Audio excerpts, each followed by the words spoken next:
There are times you like to work with single variable but with multiple values. That is where arrays comes in Kotlin. So to create an array, first of all, use the var keyword, and we want to have the names of people inside our array. So here I'm going to call these names. So this would be equal to something called array of. Now inside the array of, we want to work with strings. So I'm going to use my string representation. So the first name I'm going to have here will be called John. The second name I'm going to have will be called Paul. And the third name I'm going to have here will be called Peter. So this is how to create an array. Okay, so you have the val, the names, that's the name of the array, and then the array of. But you can explicitly give it a type in here by just saying string, that is if you are working with strings, or you can just say int, that is if you're working with int. But if you notice, once I type in int, it will underline the item saying that the type doesn't match. But Kotlin is very smart in detecting the type of the value type and then knowing the type of the array. So in here I'm going to just print out a single item inside the array. So I'll do names.get. So .get keyword requires the index position. So I'm just going to put in the index position as 0. 0 is the first index position. The second index position is regarded as 1. I'm going to put this inside the print statement like this. So this is going to be print ln, and then I'm going to paste that in. So I'm going to run this. As you can see, it's printed out John, which is the 0 elements there. Now I'm still going to use another way of I'm still going to write another way of printing just a single element inside. So this time I can do names and then brackets, and I can put in this time index position of 1. So this is going to print out the second item in the lists. And what if I want to print out everything inside the list? Or let's say I want to know how many items are in the list. That way I can duplicate this line, and this time I'm going to say names.size. So names.size gives you the total item in the list. As you can see, the first name got printed out, second one Paul, and the entire item inside the list. Okay, so let's look at something else. Let's look at another way we can use array. What if, let's say, we want to loop through each items inside of the array, and then as we are looking through each of them, we are printing each of them out, or let's say adding a value to each of the items. So to do that, we'll say names dots for each, like this. So the for each here is an iteration. So you're saying that you want to loop through each of the items inside of the list and then do something for each of them. So for each of them now, I'm just going to print, sorry, this should be print line. I'm just going to print out it. Now, where did I get it from? It is, once you say for each, Kotlin will automatically assign the word it to each of the values inside. Yeah, so that's where we got it from. I'm going to print this out now. This should print out everything inside of the list. Yeah, so as you can see, it printed out everything inside of the list. But now this it is not really descriptive. So I want to give it another name. This is a lambda style of doing things to reduce the amount of codes you write. So here I'm going to rename that. Instead, I'm going to put in name. Then I'm going to do an arrow. So I'm going to change that now from it to name, and this will still do the same thing. No need to print that out. Another way we can still iterate through a list is by using the for keyword. Now for the for, I'm going to create a variable called name, and this is going to be assigned to names. Sorry, I'm going to take this out. This is not supposed to be here. So all I'm saying is that I want to assign this variable to each of the items inside of the list, and I'm going to create the body. I'm still going to print this out, but this time I just don't want to print out the name. I want to greet each person inside of the list. So in here, I'm going to say hello, and then I'm going to use my string template hello name like this. I'm going to comment out this like this. This is called comment. Oh, I didn't explain this in the previous video. So these are comments. Now a comment is to explain what the line of code is doing, and also is to tell the compiler that you don't want it to read this line of code. That is what a comment basically means. So I'm going to comment out this part, and I just want this part to run. So here is going to greet each of the people inside of the list. Yeah, so it says hello John, hello Paul, and Paul. We have to, oops, this is supposed to be Peter. What if I want to print out the position of the items inside of the array? So I can do names dot for each index, and I'm going to rename the second argument to name. Now inside of the body, I am going to print out each item along with the position. So I will use string template here. So I will say name is at position the index itself, the index like this. I'm going to run this. So exactly it shows name John is at position 0, Paul is at 1, and then Peter is 2. Let's look at another type of collection. Now that is a list of something like this. So to create it, I'm going to use my val, and this is going to be names of people. This is going to be equal to a list of like this. Now I don't need the type because Kotlin will automatically detect it from the values inside the list. But this time I think I'll be working with numbers. So I'll say 12, and it's going to be 21, and I'll put 66. Now put 99 and 100. I can also do this with strings also. Duplicate the line, then change the values inside of it. This time I will say books, and then computer. It's going to be a type of string, computer. What do we have again? Let's say phones. Okay, so this is going to be names of things like this. So we have two types of lists here: a list that contains numbers and the second list that contains strings. Now I can get each single item from the list. So I will say list of people. This is not supposed to be the list of people. This is supposed to be called numbers. So I'm going to call this numbers dot get. This time I just want to get a single item I can get from the position 3 this time. So this is 1 0 1 2 3. So this will print out 99. And the same thing with using brackets. You can also put in the positions like that. This will also print out this the position that is the second item in the list of numbers.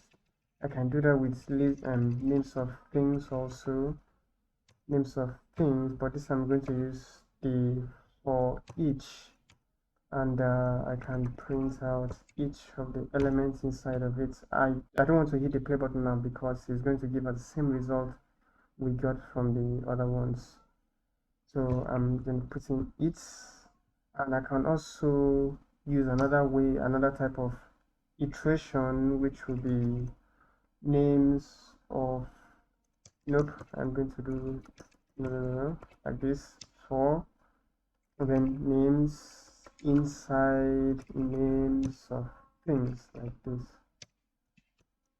Now I can just simply look through each of them like this, and then print out the name or names.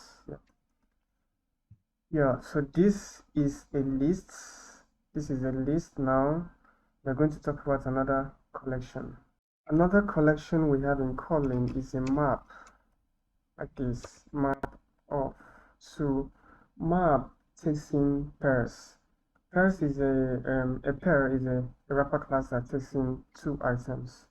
And when we create it is by first creating our variable. I'm going to call this names. This will be equal to a map of, like this. And I don't want to explicitly give it the type, rather I'll type the value inside. So the first item I'm going to type here will be let's see 1, and the value I'm going to give it is John, like this. I'm going to type in another one. I'm going to call this 2. I'm going to give it a value. So this is the key, and what I'm about to type is the value now. So we have two datas here, both with keys and their values. I'm going to no, let me leave it. Let me not add another value. Just going to simply print this out. So I'll iterate through each of them. I'll say names dot for each of them. No, not this, for each. Another one. We need the other. Yeah, we need this one. So this will basically give us two data. The first one will be the key. It will give us access to the key and the value. So in here I can say println